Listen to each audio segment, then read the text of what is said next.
Okay, so welcome back to the deep dive, everyone. Last time we did this deep dive, we went pretty deep, right? I mean, like into the nitty gritty of end-to-end RSA encryption. And I think we got a pretty good handle on how that whole process keeps those chats we have online nice and secure. Yeah, absolutely. We definitely laid that foundation. But, building on that, today's topic is, well, it's a bit of a reality check, maybe. Oh, yeah. Reality's about to hit, I think. Hard. Well, so we're going to be digging into how even a system as mathematically solid, as RSA, can actually be, well, kind of bypassed in the real world. And to really get into the weeds on this, we're going to be looking at a paper called Strategy for Protecting RSA Encryption System, Pegasus Case. Wow, that's a mouthful. But I guess, it gets right to the point, right? I mean, Pegasus, that's the spyware we've all been hearing about. So this paper is basically telling us how they're not actually breaking RSA's encryption, but kind of sneaking around it. That is exactly it. So, where are we headed with this deep dive, then? Well, I think our goal here is to unpack these bypass techniques, to really highlight that encryption, strong encryption. Sure, it's vital, but it's only one piece of this whole massive digital security puzzle. Right. Okay, I'm starting to see where this is going. So it's not enough to just have a super strong lock on the door. We need to think about the windows, the back door, the roof. Exactly. We need to understand where the vulnerabilities really are, like the weak points, the gaps in the defenses. And once we see those, then we can start to think about, well, what can we do about them? How do we actually protect ourselves in this crazy digital world? Okay, that makes sense. I'm with you. So, before we get too far ahead of ourselves, maybe we should just take a minute to remember, how strong RSA actually is, just to set the stage. Oh, absolutely. I mean, that's crucial, right? So this paper, the Protecting RSA System paper, it's very clear on this. When you're using RSA with a long enough key, right? We're talking 2048 bits or even longer. Well, the math behind it is insanely strong. I mean, mind-bogglingly strong. And that's something we went into pretty deep back in our end-to-end encryption deep dive. Yeah, that's right. I mean, we spent a lot of time talking about how RSA basically relies on this problem of factoring huge numbers, these massive numbers that make up the public key, trying to break them down into their original prime numbers. And computationally, that's a nightmare. Absolutely. It's essentially impossible with current technology. And that's the beauty of it. So what this Protecting RSA System paper is really emphasizing is that something like Pegasus, it's not trying to brute force its way through that mathematical wall. It's finding a way around it, like a secret passage or something? Precisely. It's not about cracking the code. It's about maneuvering around it. Okay, so let's get to the heart of it then. Pegasus. Zero-click spyware. This stuff sounds, I don't know, straight out of a sci-fi movie. What makes it so effective at getting around RSA's defenses? It's pretty sophisticated, to be honest.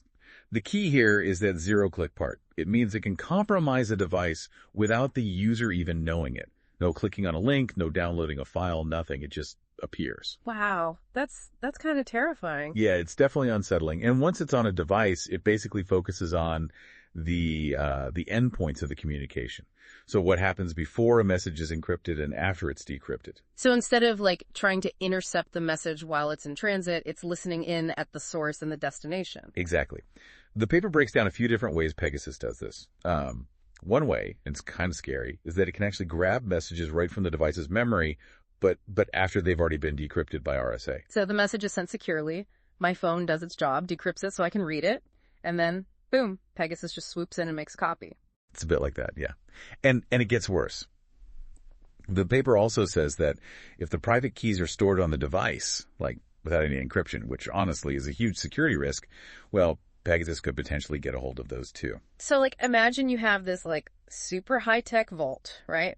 And the key to it is just sitting there out in the open. Anyone could just grab it. Exactly. And there's more. Pegasus can also record every single keystroke you make. Imagine someone looking over your shoulder as you type in your passwords or your credit card info. That's keylogging, right? Creepy stuff. Very creepy.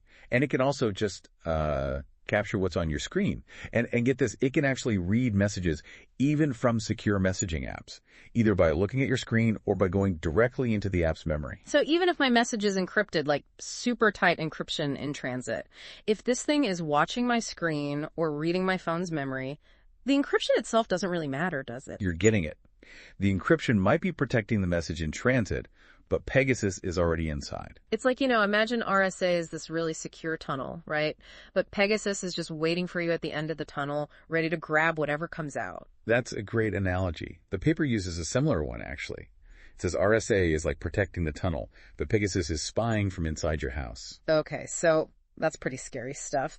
But I guess the good news is it seems like there are things we can do to, make ourselves a bit less vulnerable to these kinds of attacks. Right. Oh, absolutely. The paper outlines several practical steps individuals can take to minimize their risk. All right, I'm all ears. Lay it on me. Okay, so first and foremost, choosing the right messaging apps. Look for apps that offer features like disappearing messages, where messages just vanish after a certain amount of time. A great example is Signal. Right. So if the messages aren't there, Pegasus can't grab them. Exactly. Second, and this one's crucial, keep your operating system and all those apps you use updated. Those updates often include patches for security vulnerabilities, the very things Pegasus might try to exploit to get onto your device. Oh, so those annoying update reminders are actually important. Who knew? You gotta do it. It's your digital hygiene, basically. Gotcha. Okay, what else? Well, we talked about private keys, right? So whenever possible, try to avoid storing them directly on your device. Yeah. And if you have to, go for apps that use those hardware-backed storage solutions, like Secure Enclave on iOS or Android Key Store. Those are much more secure. Okay, so keep those keys locked up tight. Precisely.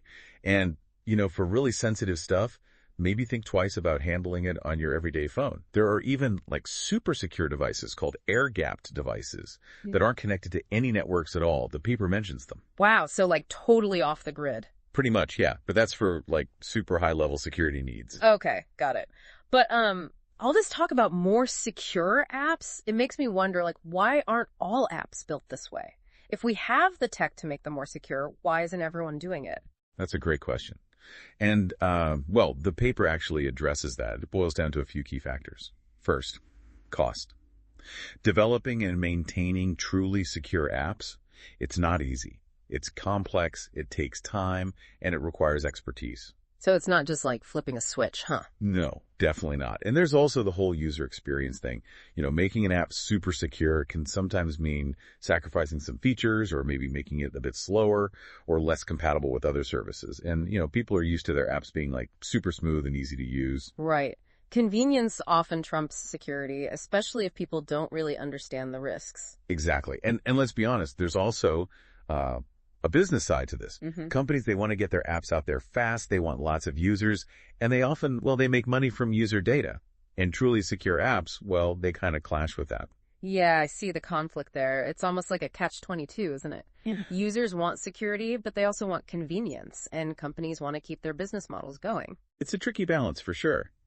The paper also talks about how, not everyone is even aware of these threats. The average person might not even know about Pegasus or how sophisticated these things can be. Which, makes it harder to convince them to maybe sacrifice some convenience for more security. Yeah, absolutely. And let's not forget, there are a lot of people out there still using older phones, less powerful devices, and some of these really secure solutions might not even work on those. Okay, so it's complicated, to say the least, But the paper does talk about what a more secure app architecture could look like, something that's, built to resist something like Pegasus. Can you walk us through that a bit? Absolutely. So the main idea is to keep the most important thing, the private key, completely hidden from the main operating system and the app itself. Okay, so lock it away in a safe place. Yeah, exactly.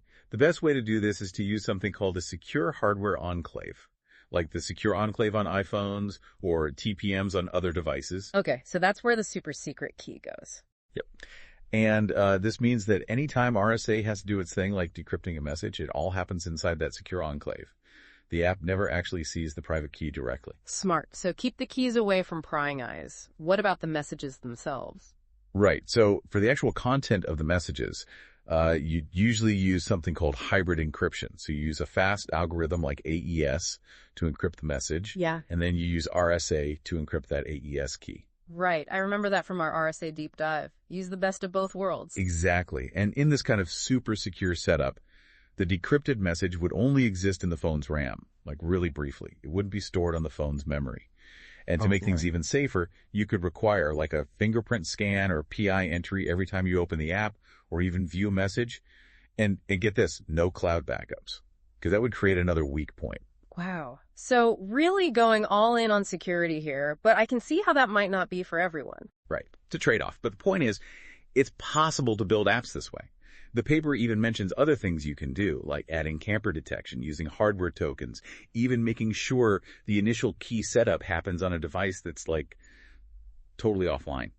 And of course, regular security audits are super important. Wow. So I guess the takeaway here is that RSA is powerful, but it's not a magic bullet. The real challenge is protecting the whole system, the devices, the apps, everything. That's it. And, Pegasus is a perfect example of this.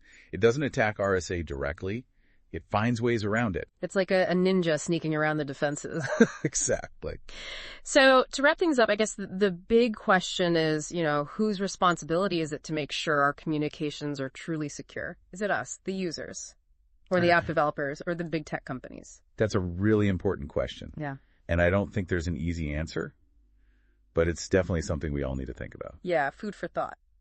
Well, thanks for joining us for another deep dive, everyone. We'll see you next time.